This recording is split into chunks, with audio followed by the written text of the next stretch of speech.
Bên tu kín sang tha chan sung lôi kan giang pha tu buổi pamin thang thas ko sa ke zong bên tu te in music Sunday thang tha chim ding in chan ka thia ve music committee kri fa pa shoi tu ndi lak chunga lunglom na chim chok lo ke ngai hi kha van chim ka du ka hen Thawngtha tu zong ne Thawngtha jang ban tu kin ka putung avai khat na ka thong da chim si atu he zeti da klo teng ha na ma tu choi khai tu mas ko se la Thawngtha chim than do baka kan hu zer kong to toi ten nop nak be ma chim be ning la kan khri fa bu re thei mi khomin ha hoi kom dot nan di la chunga kari long tok sang shan nan cho chang ning ke zong lam thlat eu in arami kan ban si tika ka ban in zong ha tika khri fa bu family nan si nak te ka ban hu ke ma shim zong kalung hui tok nan di la chunga lunglom nak chim chok lo ngai ti te kha masabi te ban chim ning lo tu zan tu sun pathian bia van i roti city ka du mi chom sam zale somnga he selaye sam zale somnga he tuni van i roti ton house si lo tu sun van i roti city ka du mi cho thang that na kong he se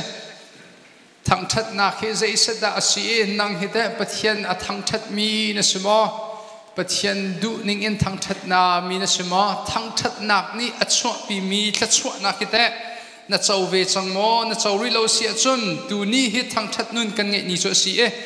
thang that nak ni atu kho mi thil tam pi na rak chau ve kho na ding cha thang that nak kong hi tu ni vani roti ding in music Sunday he jong avani pet lai cha avani I pet lai ngai mi asi za khan thang that nak ti te tlang tarin tu chun pathian bia van i roti house si lo sam zale somnga ti ka van re lai chun bible tampi kan van re ti to an halai tu ni cho ke mane o thang in ka van re lai nan lung thin de in prakzu ve ding in boy krim ka van in som na boy pa chu thang thatu pathian chu abyak in chunga khan thang thatu a thon nak chu van chunga khin thang thatu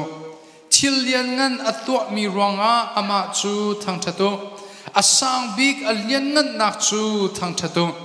mu kau in thang thatu ting tang le thong loi in thang thatu khwang le lam in thang thatu ting tang le thong loi in thang thatu sum sel in thang thatu a o a thang mi sum sel in thang thatu thil nung vial ten ha boy pa chu thang thatu boy pa chu thang thatu me ra in kavan ri to lai Psalm 150. Praise the Lord. Praise God in His sanctuary. Praise Him in His mighty heavens. Praise Him for His mighty deeds. Praise Him according to His excellent greatness. Praise Him with trumpet sound. Praise Him with lute and harp. Praise Him with tambourine and dance. Praise Him with strings and pipe. Praise Him with sounding cymbals. Praise Him with loud clashing cymbals. Let everything that has breath praise the Lord. Let me repeat that one more time. Let everything that has breath praise the Lord. Praise the Lord. Rel nak puruk te he la hol amra hol en tel mi te la hol ka van le to la ye. Thil nung vial te na ti silawin. Tho angai mi po ni boy pa chu thang thatu tho angai mi po ni boy pa chu thang thatu boy pa chu thang thatu chathiang kan rel mi atharing an di la sa boy pa ni thla chhuat na kan pe pya ko sa siangin kan kai te ka cha kan rel te ka cha ne rel mi hi nai holding mi so who what where when why hi nai halai ti se chu zeda si ti sia chon what ti mi chu zeda why ti mi chu zai rong a where ti mi chu khoi ka a when ti mi chu zai tik chana chu chon who chu a how cha da tel mi chi mi se the how zai tin da tunai bible kan re mi chung in vani roti city ka du mi chon Zayda akan fial, zay ronga da akan fial, zay tikhin da tua dingin akan fial, khoi ka da akan fial, zay tik chana da akan fial, a hauda fial mi kan si ti hitu ni chana van irwati usi lo. Zayda akan fial, real nak pakhat nak le adok naka kan van hu mi so Praise the Lord, praise the Lord. Boy pa chu Thawngtha tu, boy pa chu Thawngtha tu ti hi Bible ni akan feel mi chu ase. Thawngtha ti mi he zai khenda nan ni nan hele chiong. Ke mani Thawngtha ti sulam kavan pek mi chu sang phanak ten kan hulei van ka zu tam han ulom. Thawngtha chu athat nak phuan. Thawngtha kan ti mi chu boy pa athat nak kan phuan. Praise is expressing how good of a Lord we have. Zai tluk in da boy pa athat ti phuan ke Thawngtha chu se. Phuan kan ti te ka aphun phun in phuan anga e Chim in phuan nga Thacham in phuan nga Lasak in phuan nga Lam in phuan anga Thawngtha kan ti mi chu boy pa athat nak na te mi kha na langter na phuan ni boy pa ka cha na that ning he Thawngchet he opposite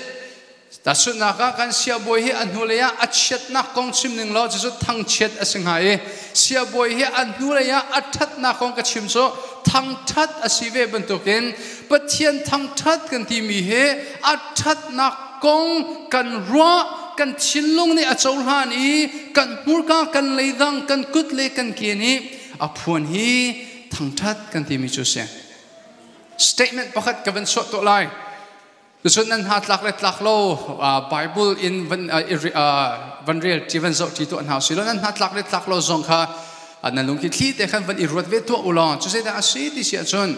a Bible ni hin kham choding log in akan fial lo wi kam kan hu na kha kan nun na ki valang ter cheating in Bible ni akan fear phundang chim sia chun van akai ding cha lo nga boi pani kham mi selowin volei chung shrim a tharau in khat nun nge in kham ding ka si he Bible ni akan fear asia chun tharau in akhat mi zoom tu le tharau in akhat lo mi zoom tu ki zaitin da kan choi thai ha ti mi kha Bethel nak van nge kan du min ha chu se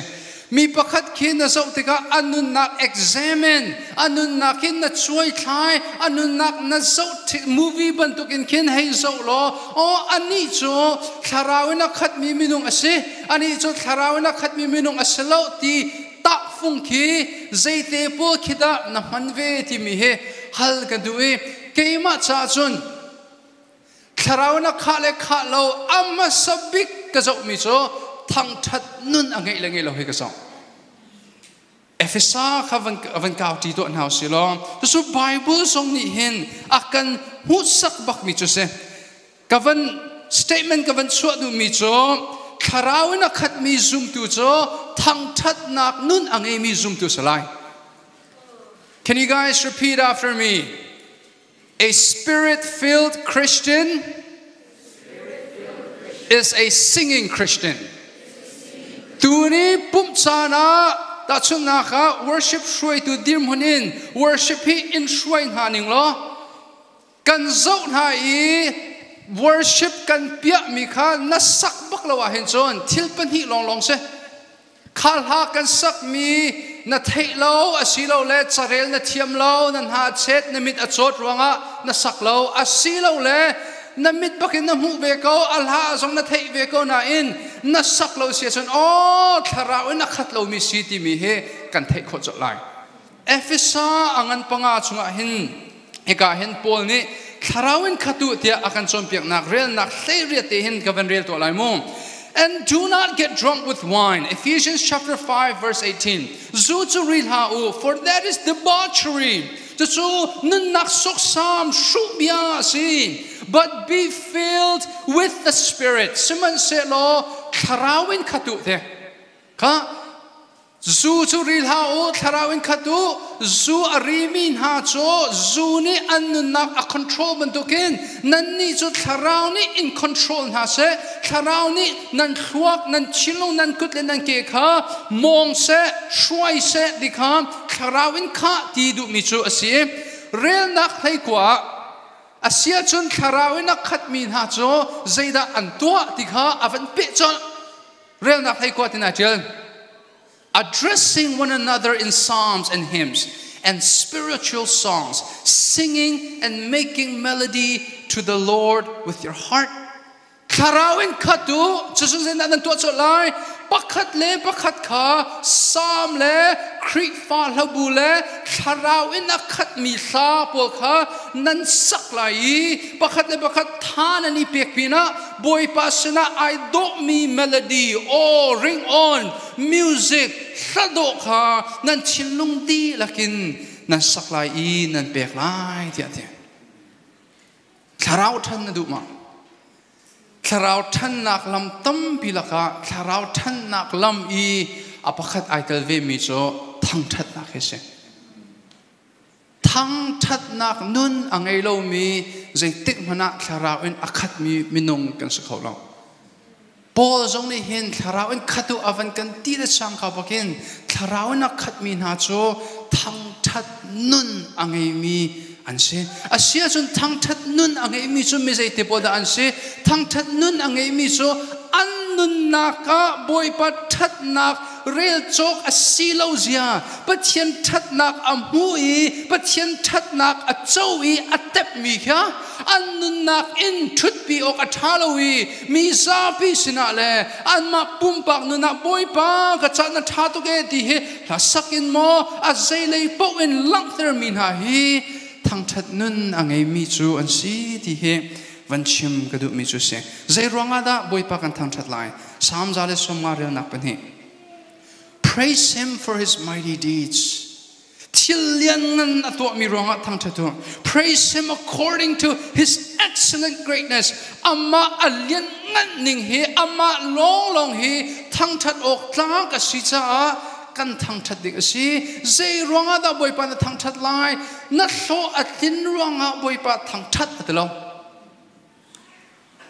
na rum ronga boy pa thang that tia atlo we boy pa kan thang that nak amuru hi atla suat nak kan chau deuh lo ni khen lai arial ding aslowi boy pa kan thang that chu thang that ok tlak pathian ama long asi cha hin se boy pa min thang that ko se phundang kan chim sia chun na zot liu zonga boy pa thang that ok a tlak chim har sat nak kan ton liu zonga boy pa thang that ok tlak asi nak dor khat te man azor helo cha amma zochin amma long hi athami pathian alian mi pathian asi cha hin kan thang that ding ase kan biak mi pathian zai bantuk pathian da ase job somli le pan hi rel na pan hi achon boy pa nang mani zai zong vial tin to khoi na tit mi chu don kho aslo kang ha zai zong vial te omnipotent athon nak ri ngei lo pathian ase chupan tuk pathian abiatu kan se sam zale som thum le pakwa chon atimi chon na tharau sin hin khozeada ka jang kholai na mai ka hin khozeada kai thu kholai van chunga khin kai ning chuka chun na ummi mithi khwa zonga khin vakal ding lo chuka zonga chun nar kum chem kolai ni chwa le akhin lo dia min hei zong nik ning asilwa ni tlak le a that nak big mun zonga khin hei nik ning lo chuka zonga chun na ka umpi chuka chun narak chem kolai akabom tu dinga nang narak chem kolai bai punya kan son piak ri mi so boy pa hi khosa ke pa ummi pathian ase kan khana biakin sunga khoi ka mun po omnipresent God Johan kwat khat angan pathum ren apukula ati mi so kan lung ni swal kan phokun ko pathian chu kan lung nak in angan deu I zai zong vialte anghal di kan biak mi pathian hi pathian dang bantuk aslo kan biak mi pathian chu zai zong vialte hal tu pathian ase chu thuk deu in van so tri ton house kan pathian hi zai zong vialte anghal tu asicha a tua kho lo mi thil pakhat angai ka van no rely kan pathian hi zai zong vialte anghal di cha zai zong vialte anghal tu pathian asironga atwa kholo mi thil pakhat o mi chu zai da asi di se zang fa nak te kan hule va gazu ta hunulo pathian ni zai zong vialte anghal cha thil thar achong kholo chu van rot mano pathian ni zai zong vialte ati te ka aluan chia achang mi vialte atu achang chua ma mi vialte le mai le achang ding mi vialte anghal di chang chu cha chu sida to kholo thil thar achong kholo pathian he allow kholo Satan he lao mang mi Satan se zero Satan ni mai le kong halo nan kam piak mi pathian so pathian dang ban tu ka selo sei song vialte ngal tu lao amhang lo mi kanu pa pakhat he vai khacho chapo se thiang mai mi se kanao Sailo vai khacho Satan do ko ka hlan chu ti cho Satan da Satan chu na hlan tia kan hale krifa upa ka se Satan ni hin kanu le tin akazut hi karak the krifa upa ka ven si de ga Satan ni su kanu le te chu avan ka zut la krifa pum Sunday pum di bakin zu sign baka ka vakal ti so ma zu san ka vakal chu Satan so ai nom tuk sang krifa pa si zu san kal zai patuk zuda chok lai ti lo ha ka bo chang de chu a chun apin big me alcohol percentage atam big me zu bak so kai chok ke Satan ni chen pa cha ding sa krifa bu boy sa dikha adu sang ai lom kho tuk sang te ina chun ka ventine sai so zu sai bak so ka ven swa zu sai chun ka ven khet set so kut ka bek piak sang te la ka ven din lai ka ven ti baka adi lakin ka khet di Satan so allow tuk la thalong zong ti cha Satan hi hlenanga thaijing se da chang lai ang halo jesu job chungin kan ven mo Satan ni khan pathian kha job hi next sak lo an volpom lai ati job ni avolpom lo zia kan ven mo Satan ni mai le kong halo pathian ni chun ang hat chang phundang ka chim sia chon keima Sailo hi aluan chia kum li nga boi pani rakau khap nak akachau ter nun thar akapek kha akapek liu akhan kam haile kha khap nak kachau nuwa zai voi zai satda kavatluk than lai hi pathian yang hal voi zai satda ama cha sumok tlak kasilai lo hi arak di chang ke he superhero movie ki ko wangai cho Avengers hi te bentuk Spider-Man, Superman, Batman te po ke ka war ngai ka du ngai mi movie khan tale chu power an ngai zuan khonak power hi te bentuk motor choi khonak power hi te bentuk an thlok bakin kin ki zegan ti lai thirn ha ki an cholter hi te bentuk la karwat i zai power khida kadu zai power da kadu halo ti ki karwate ke chu ka sia ten zuan ke karak du tuk cha zuan kho nak power chu karak du lai te karwa siman selo kadu loading mi so mi khorwa kho nak thei kho nak power chu kadu pa khai lo ta chu na ka khen atu ba ka hen kan BBC bum nak songai pum mi vialte atu liu ba ka nan khorwa nak hi hei thei kho ning lo Thawngtha chu ka chim kho lo shim arwang chu nan Thawngtha ka chim chu ma lewa fi anung tuk mi khwanan ro min hai thei ning lo cho ka thrau nun sho di chang ko lai kan chon mak ba kha ai du kong ka chim du mi cho ai do big mi nu le wa man hi nan khro nak thei di ulo nan hun lai ka zum bak lo cho ta chon na ka phun dang rot lo ten kan nu len ha na wa pa ne nunga ai style da mi na ke amu liawe akhro mi ke thei kholo cho boi sang ko lai asilo le kanulen ha nan thin hun tuk liu kha na wa pa ni na khro na kha thei kho se lo cho boi nak chu sang ko lai ai do big ding mi nu le wa man kan zai zong vil te kan ing mal pia ka sia chon kan thin long fi anun tuk cha a ho man dot ok kan itlak lo zia kha kan hal chin lai ai thending mi long te kan se pathian chu zai zong vil te ang hal dik na chinlung ek at sungmuro vilte ang haldi chutluk fi anong min at chinlung ang haldi ko na balte in zai tik mana nu lay solowin mai an pan zungzali an fu zungzal chukro achun alwan chia kum zemazat i khap na ka chon hu in zum ok tlak ka hi silo ning he ka ro than te ka khaliu akan boy pani anghal mo ngal siman selok kham ding in le akhul anwar mo anwar leilo chupan tuk pathian kan bial sei song vial teng hal tu asiko bu ahin zeitik mana adot nak azar belomi pathian kan bial Thangtha tapu Hebrew leitum periata chon Jisu Christ ni zalen ni hin le zung zal in ama ning asako ai thang belomi pathian phundang chim sia chon kan biak mi pathian hi Dallas ni khwa bantuk salo tu leo Dallas ni khwa atituk lomam ka chumpi di sang he ni tla ni chuak san le ro sur ai thang thwa ma nang kan biak mi pathian cho zaitik mana ai thang belomi pathian asi chu vial te ronga ama asining shrimshima athachuana akan peklo khachu umri ko selo asining hi pathian dang bantuk pathian asalo chungnung bik pathian athong mi pathian zung zal amun mi pathian asi ronga kan ni kan rian cho ama long ai tlak ti hi kan hal I ai tlak mi thangthat nak pe ding kan se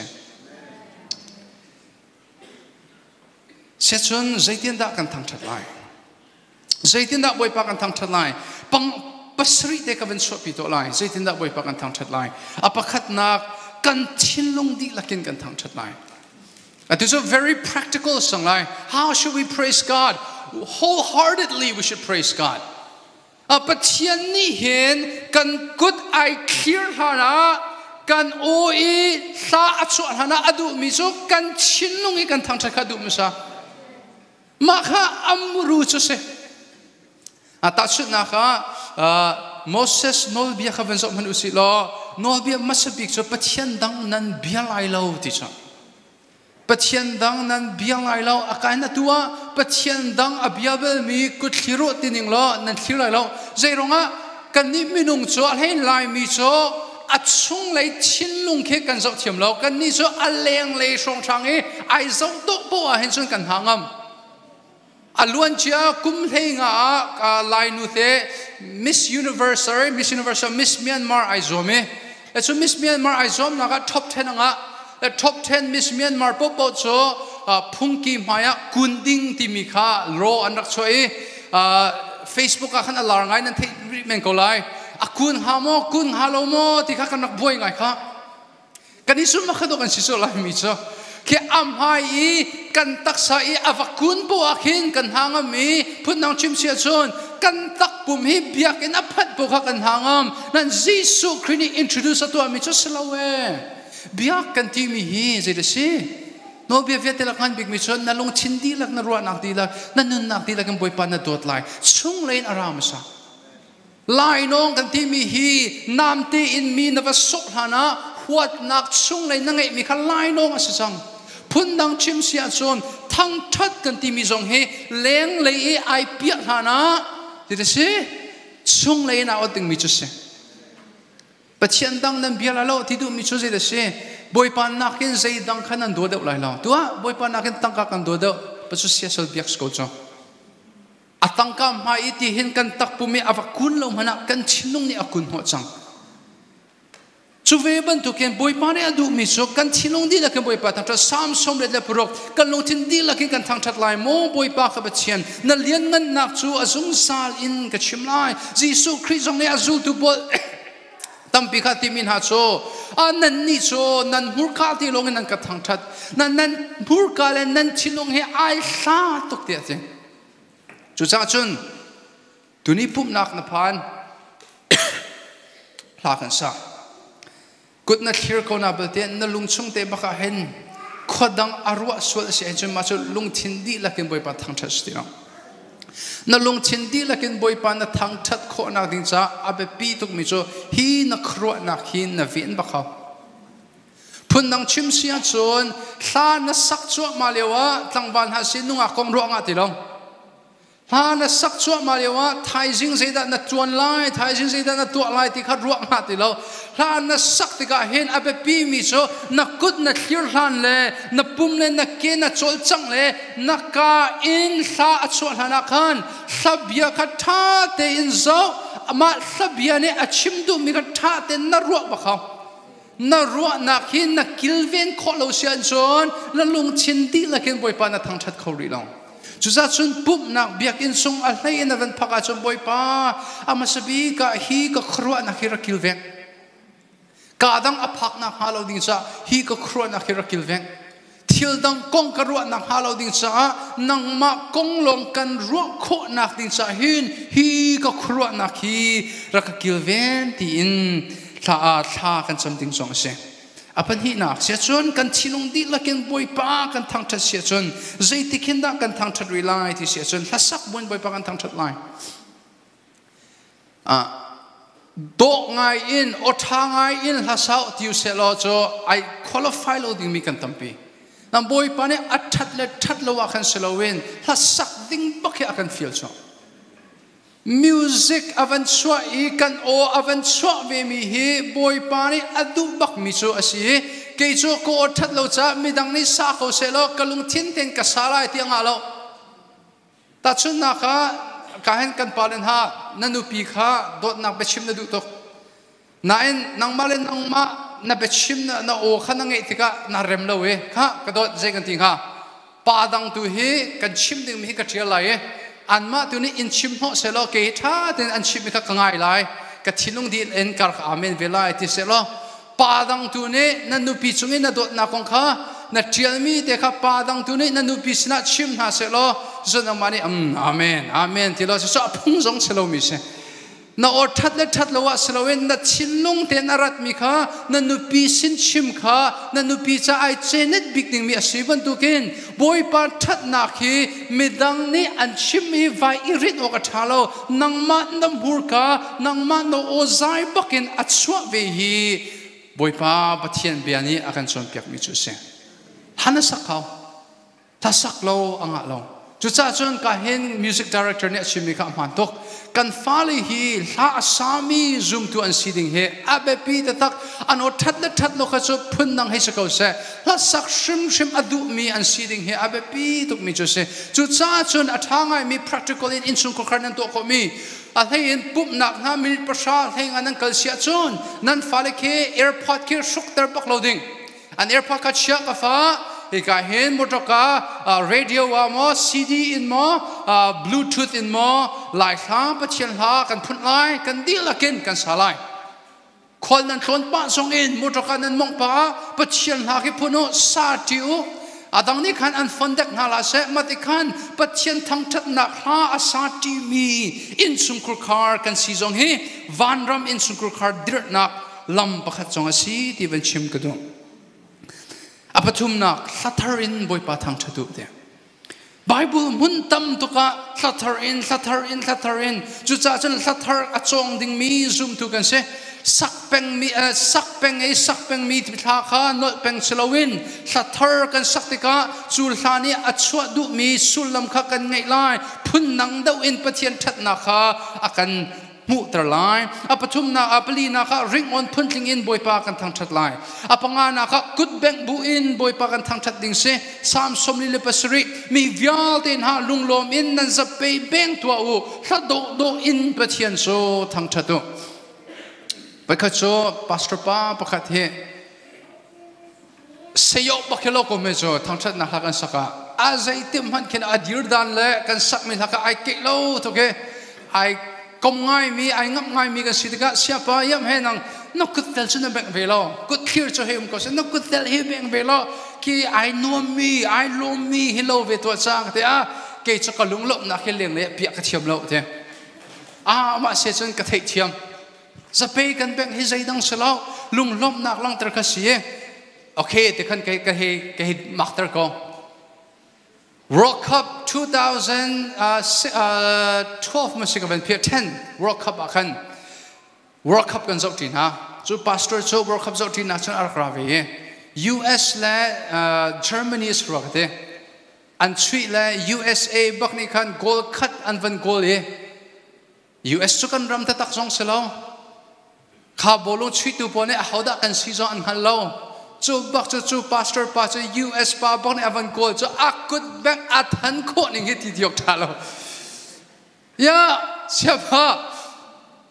thang chân việc là khăn cút nó bèn lo ý hi việc chúng ta bèn để khăn chập bầu vẫn tục đạo khăn cái vấn ti sao mẹ ama giống cái pusu ngay lại thì cái rồi nan khăn khác cái vấn tôn mini khăn alang term mi so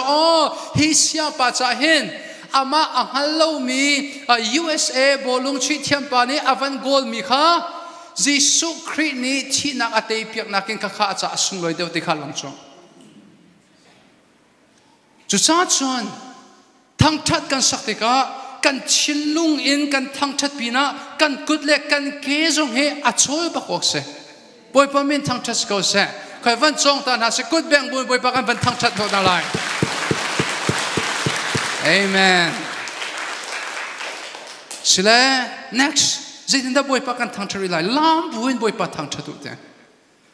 sam som thum re nak hai khat kan ngay chết nak so lung lop nak lam nak kan khen piak lam nak so da lang ter kan i lom boy pa ne akan tua piak mi chung kan i lom vai lam ta nakin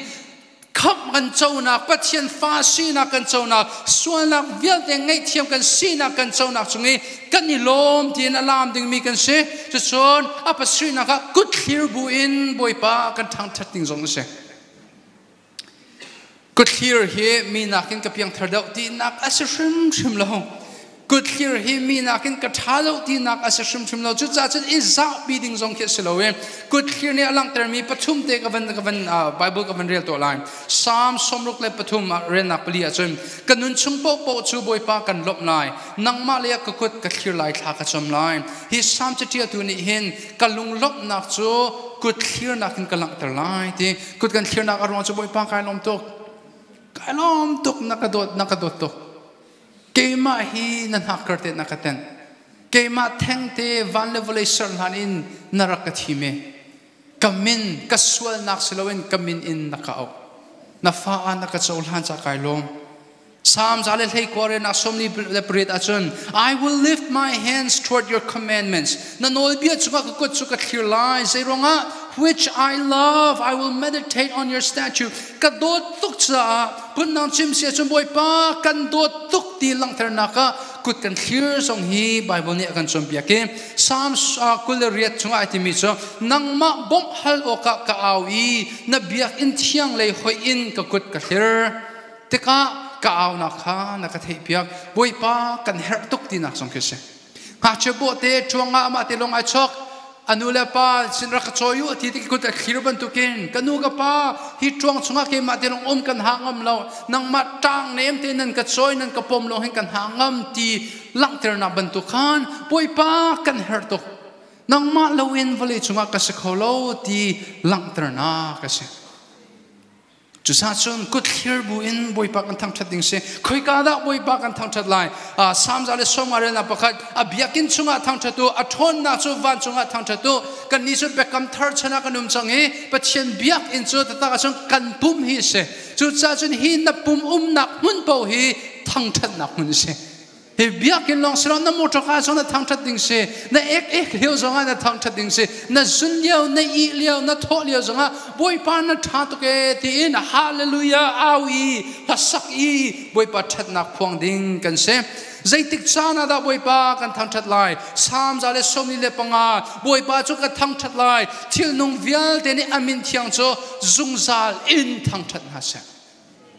atua se thaijinga se zai tik chan po I thang that oklak pathian si cha asung sal in kan thang that ding asi a hauni da boy pa thang that lai sam zale somwa rel na purok tho angai mi popo ni boy pa thang that ding asi kan tho kan ben dop to halai chon hau se tho pakhat na cho fatin te pathian that na khin na phun ok asi everything that has breath boy pa kan thang that lai adot na ronga kan thang that lai sam zale pathum hi toy ten ban so ti to na se tonight ha kan ban sak mi te kha worship ne kan shoi mi kha sam zale pathum si he sam zale pathum hi ke ga cha hen ahlum dak mi david ni pathian adot nak I thang that nak atot nak si sam zale pathum re na pakhat mo kan nak boy pa chu thang that to amale ama kha ai chon pia ki kasining vialte ka olong ati tilo kasining ka chinung ka khro na ka kutle ka ke bolung chui mana kan than chok sia chon thang that aya paya thin long odilak nun nakut leke dila thang tha kan than song ha pe di ding se chong chu je ti ri mo kan na boy pa chu thang that lo zai tluk in da azang fa na angai kha phil ha zai tluk in da boy pa ni hin an zang fa I na chunga vel an ngai kha phil ha rel nak pathum kaswal nak vial te ak ngai thiam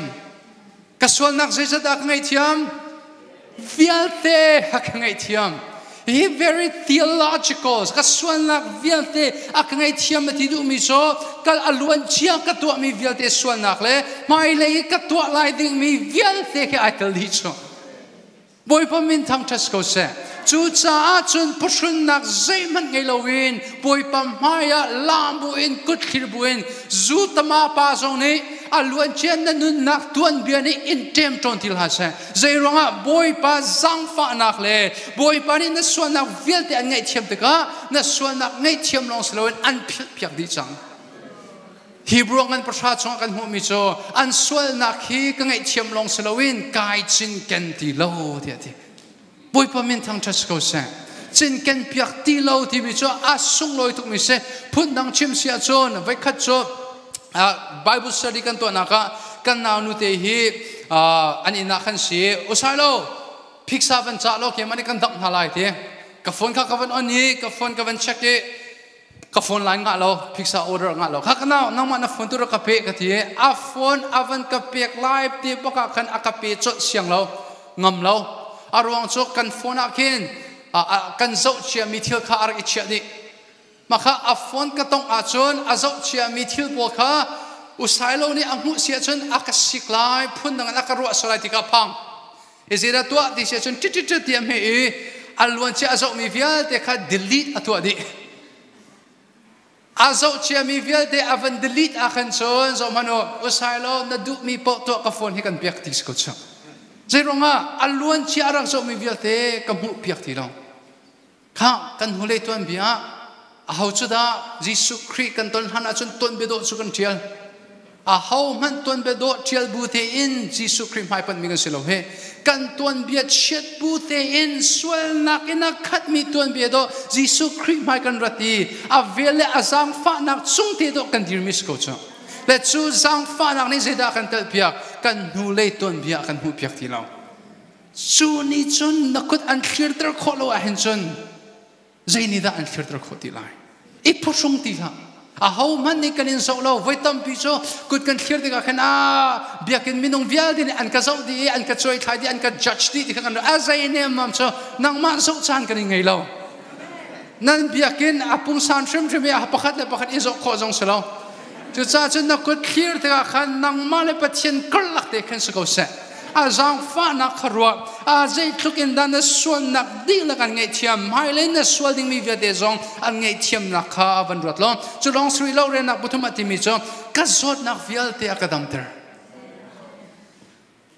ya Sailo tu ka chumpit ko chong adam ter chung lo ya se Sailo tu cancer ka ko chong adam ter chung lo Isaiah somale pathuma Isaiah somale pathum te ka van ria to lai Vanram kan timi he punhi ume. Vanram timi he one side of heaven pakhatale vanram le hikale vanram ti he Bible mi film thiam ni an kan ten pia he. La chu da si ti se chun kham na van chole chang ka bakin zung zal nun nak ngai chal. An chu zung zal nun nak ngai te ka hi vale chung na nun riau sia chun nang cho vanram ta tak chu na phanri lo nan hi vale chung shim chim khan na cha vanram achi chang la chuwa chun so manula sam som ngale pathuma ti mi cho asina in zot nak in mi chu kan mani kanak in ha mi kha asi e ngan fa nak atur mi chu kan mani kanak tur ha mi kha se tep nak in mi chu pathian ni achunga dantat nak atlunter mi si tinga nak ro ajung za siman selo ma in chu kan so ronga asi e atuk nak ai hwa chu kan that lo ronga se ai in mi dantat nak in luat nak kan hue atuk nak vual in se dam nak kan hu tharau dam nak chinong dam nak tak sadam nak so kan hu la chu tak sadam nak so hi vale chunga kan saudi men lai lo siman selo thi nu pin ne chun zeda ti lai lo zot na ti lai lo kan zot na vete adam ter di sang atuwe kan chori lo mana van kan phakte tik chu kan chote lai churonga chun cancer azomi jong ne kuthlir kho se chironga na cancer kha adi te lai hivole chung zot fana nge mi vete kri valam ta na khadam di kan si chang hivole chung na chori lo mana van chung na chote lai cholong sri long thang that na hol ange ning he thang that nak ni hin lot nak akan pe kho kan sia boina chimi ka du to kan thang that ti ka pathian achol chang e chu pathian achol chang leo te I kan I pe ve hin chun chu pathian chol chang nak mun te kan van ve kan thilong kan an ve an chun phun boi pani kro har thil to kho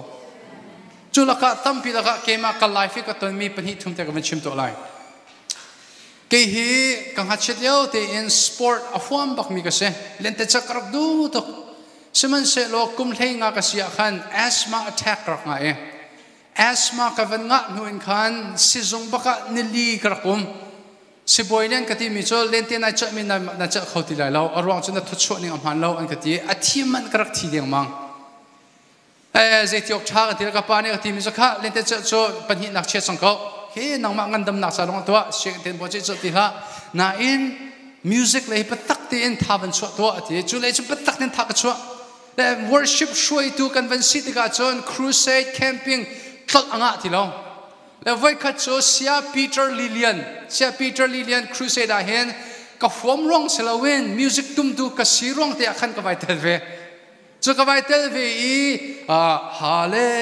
hallelujah ti mi hallelujah chorus te ka van kan sak ter le kha ka van piano ka van tum leo bak in chon ka metli te avan tla ve I zeda chang chu ka thelo ma khan chon na in kha ni thok in ke asthma he boy pat ni akadam ter di alhana chon inhaler anti mi ni khada voice voi red arak dop mi ka se kha ni thok in tu ni tiang voi khatta tak man ka dop bel ti lo tak sadam na song thang chat na ne chwa pi ko kharau le song in atukan mi ra chen anu ma ra that nak hin atha tak mi chu thang that nak nu nge he se thang that nak nun ni hin ra chet nak chung chik chin cha akan lot ter kho kan na pa pakhati David kan ti e ke hiban tuk Thawngtha pulpit chung ka chim hana chon meno pol he san khodoi khacham nak ti in kin arak cho chang mi ka si e la chua chon kan na pa David ra ve u Sailo ka ra chia tuk ka fuat tuk hi ra chet nak he ning kan ning zak bang tuk ka tai kho bak lo zaidin da ka thei kho lai ra ka bon thak an champion lai ti thak an champion ke le voi khat chu ma zana ka ning zana ra chet na kal tak di in ti mi hla bakha kan ben sak cho aning zana vial ti ki vacuum ne ken ra ka do pyak di se lo kalo ter de boy pani chu pak chon ra chat na ka pe ki in chung khur khar mana thacham cha angap lo mi pa cho asyang bakha bakai la avakali group project an ngay chu group project a chun zeda ka sitelai ti bikhani chime ke chu pastor ka sitelai zeronga Thawngtha ka chim hau Thawngtha chim na her na ka ruang chu Jesu Christ azum no mi vialte hela nan tla di lai de aratin hai asia pani araksik na chian to khaban to kha hi bun to public singna chimphum aselo antila anula pa anak chon ke man ka chani nula pa mai mhani thacham cha angap lo mi chu asyangin hoile posina Christ Thawngtha patak achim ngam chang thang that nak ni achu api mi Saul siang prang chu tharau thalo ne rak tu to David bak ne pathian thang that nak hla ting tang na tum pia ki chu tharau thalo ne achu pia atua hen tharau thalo tem rian tron nak nan in sungkur khar nan ma pum pa nun nak nan nge mo thang that nak hi tharau thalo tei kho nak lam pakhat siam nam pakhat ase chu siam nam chu atu hi rakhpang ve chang chu siam nam chu atu hi van pya ve chang lo chu pathian mual aliangan nak chu na thang that nak in lang ve chang se thang that atlak mi pathian ase asia chun nan tin e atu Thawngtha ka chim mi he mi zai mazat ni nan he to lai lo te nan he to ti lai lo di mi ka ro hin ka chal bak lo azai simna kan to ta hau kan dilakin kan vendir to an halai worship ne mo kanun nak boy pa chu Thawngtha to ti milhan kan akan shoi to lai alhani na Thawngtha ning selawin atu cho azai ka ting han no o dilak ku thlir du mi ku kan thian halai tharau ne akan shoi ningin Thawngtha nak ha van sati ding in boy creep meaning kan som na kan di lakin van dir to an house lo worship band la worship team ni kan shwai to ulo kan nun nak ding lak in hil hate hi van sati in boy creep meaning kan som na chu di in chun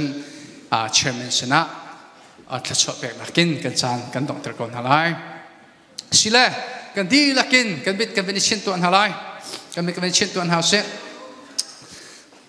boy pa hi ka cha thako boy pa hi ka cha thako atemi bo kut kan thlir to an halai asia chun kut thlir mi vialte leiba nan ngai chu leiba chu thang that nak in boy pa nan chum hau boy pa that nak na ro asia chun thut pi ok athalo thang that nak kan chum halai mo kan nak boy pa chu thang that to kan thin long ti lak kan nak ti lakin na mit khit lak dus la se au du chun au ko làm na du le lam ko na serem ning ten thang that nak lawan sa to lo kan sia boy ne avan chim mi te ka ka van not thanai atua taksa adam lo mi zong taksa dam nak hi boy pa ni an pe kho chin long re thei min ha in sungkul khar boy min ha atu thang that nak hin a chin long di lak kharau som bu in van sam han boy pa a chol chang chang a hin chon se te ni mun ma ala kho ti lo tei nak luat nak gam nak nangam nak lam nak akan pe kho boy pa min thang that ko se hallelujah hallelujah mo kan nak boy pa chu thang that tua kan chinong di laking asan halai oh thank you Jesus amen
Hãy subscribe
chom ka ben du ta tha ka ben chom pek ta na lai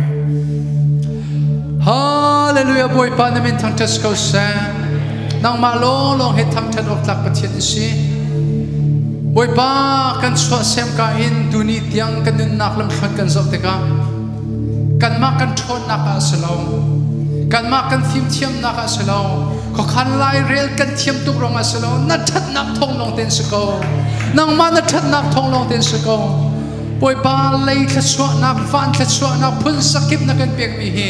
phun sai ding pakhat man kan ngei lo kan lei ba ngan big chu nang ma chu i lom le thang thati si thang that nak nun pakhat chiao kan ngei kho nak lai in sum kur khar kan ngei kho nak ha hi bbc kri fa bu shim shim he thang that nak in a khat mi kri fa bu si kho nak ha oh boy pa worship team and music and masak mi angai du vel de na ne dap nak luat nak tei nak kham nak nang ma that nak le that chwa nak chau kau na se oh boy pa ka bchian na that nak ronga kan lo mi boy pa ka bchian tu chun chim chima ikan ai pumi vel de ni chun na that nak chun modin ha se kan taksa chinong thara dam lo mi vel te jisu men dam nak kan halpiak na lung thini re the mi vel te boy pa nang ma cha hin chun angan tuk mi har na kum lo kan har nak na kan angan dam mi pathian se chu atak in hi kan ai pumi vel te nu na kan lang ko se tharawin mit zo min ha tu ni tharaw mit varna pukon ha kon ha se boy pa na that nak hi real chok a silo sia zaitik mana thang that nak atai lo mi kan sikhot nak lai kan nun na kan cha kan sin kan zai jong feel te na that nak phuan long te na khat mi sikhot nak ha atharin kan nun nak len be na thaswa nak hi tu ten he ai pu mi feel te kri fa bu chunga atharin tlum ko sa nabia angai tu so ra consider tha atwa tu ra consider thei thiam kho nak phim nak ra kan be chau han tu nak lung thin ra kan be atak in nun pi kho nak thon nak ra kan be kan nun nak hi midang chet nak phun nak a phun sai nak a slovin na that nak chim na re long sang ko sa kan long tu ti chim buin jisu khrip me long bo chen thang chung pa tia